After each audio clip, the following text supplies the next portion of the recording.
qabel ma ġi żviluppat it-teknika tal-oppju biex tagħmel operazzjoni xi tkun proċedura kienet tkun b'ħafna uġigħ.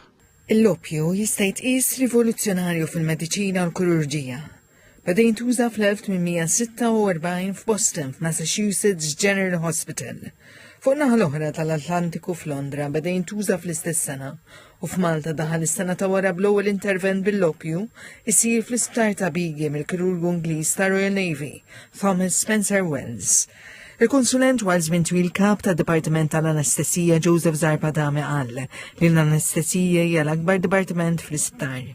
Fil-bidu l-oppju jew l-anestesija kien joħloq reazzjoni skomda lill-bniedem, iżda ma' żmien żviluppa.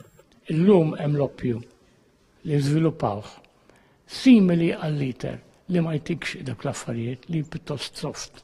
Barra hekk, ftit qabel waqt il-gwerra l-Amerika waqt l-inċident ta' Pearl Harbor użaw l-ewwel drag fil-vina. Itwilek l-ewwel l-oppju fil-vina biex torqod sef ma tbati xejn, ma tisol xejn, ma tirrimetti xejn, u mbagħad ikomplu bil-gass. Dak li llum huwa l-Esplora serva bħala sptar naval Ingliż u anke bħala skola.